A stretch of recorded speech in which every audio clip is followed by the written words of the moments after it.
Hey, it's Deja. Welcome to the first installment of my podcast where we talk about random topics and even make some people mad. Joining me today is my special guest, Mona Weitzel.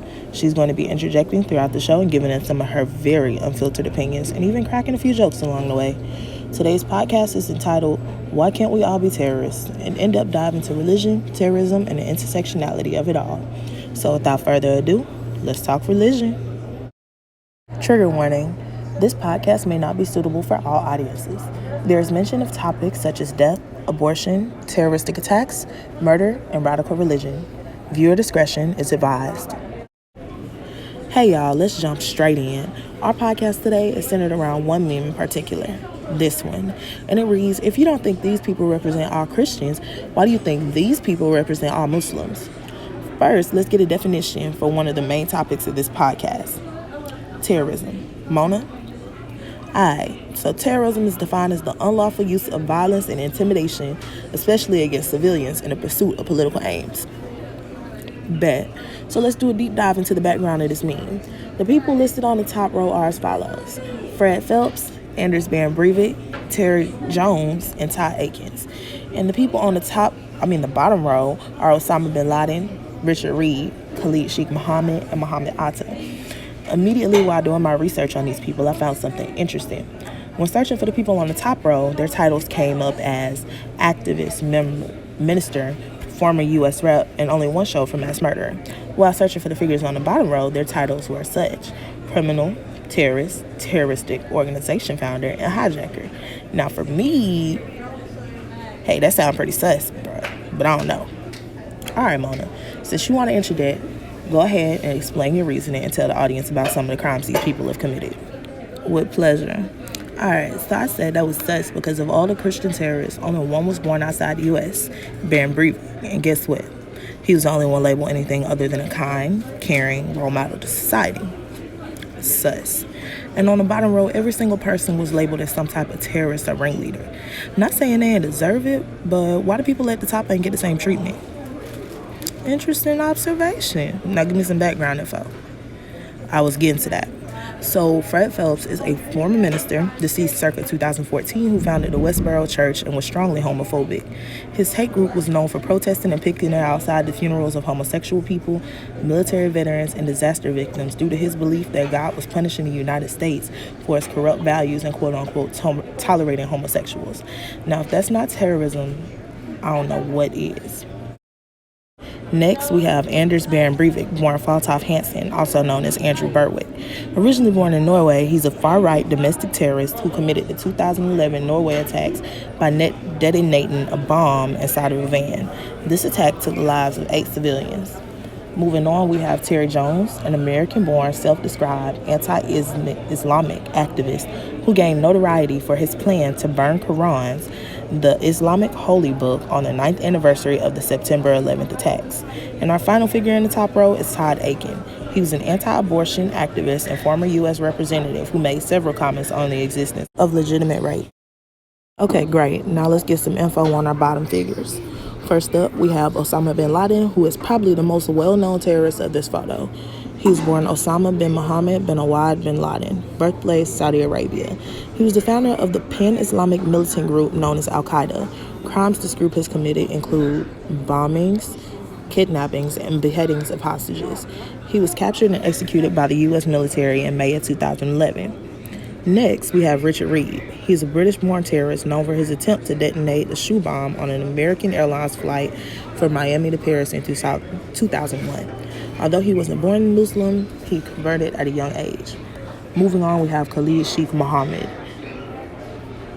Known by as many as 50 other pseudonyms, he is a Pakistani terrorist known for the orchestration of the 9/11 attacks and is professed to help plan as many as 30 other attacks. Last but not least, we have Mohammed Atta, born Mohammed El Amir Awad El Sayed Atta. He was a hijacker of one of the planes in the 9/11 attacks, and he flew a plane into one of the North Towers. Enough background info. I think they get it.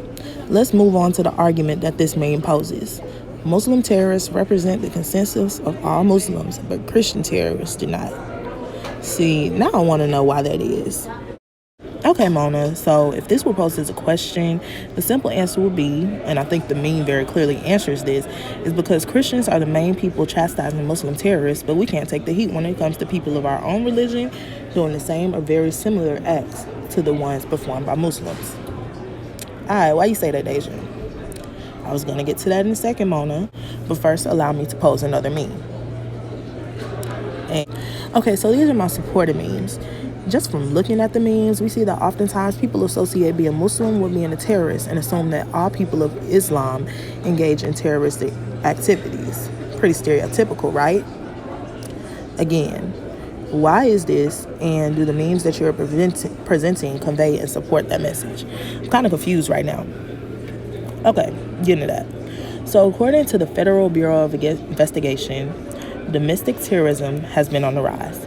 To quote Michael C. McGarity, the assistant director in the counterterrorism division of the FBI, domestic terrorists are individuals who commit violent criminal acts in furtherance of ideological goals stemming from domestic influences such as racial bias and anti-government sentiment. Now that we know this, let me just say for the record, domestic terrorism has been on the rise. And according to the FBI, 98% of terrorist attacks are carried out in the U.S. have been by non-Muslim persons.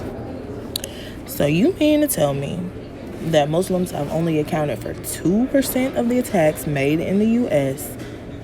from 1998 to 2005, but we continue to call all Muslims terrorists? If anything, we should be calling all Christians terrorists. Now hold up, Mona. The purpose of these memes are not to put the blame on one specific group and marginalize them altogether. The purpose is to hold individuals accountable for their actions and not marginalize them or their religions based on a single person's actions. Don't you think so? I mean, the 5 pillars of Islam include faith, giving, and prayer. Those don't sound like characteristics of a terrorist to me. And Christianity includes loving God, loving your neighbor as yourself, forgiving others, and loving your enemies. That sounds pretty similar to me. Exactly. So why is it that we persecute people and make them and their religions out to be one entity? I didn't see the connection in the beginning, but that meme really made me stop and consider the ridiculousness of this whole ordeal. I mean, just because one person is a killer or rapist doesn't mean you group the whole human race with that one person. So why would you do it with religion? Exactly. So let's revisit the argument. Muslim terrorists represent the consensus of all Muslims, but Christian terrorists do not. Mona, do you think the meme conveyed its message well, and was it persuasive to the point that you may have changed your views? The simple answer, yes. I ain't gonna lie.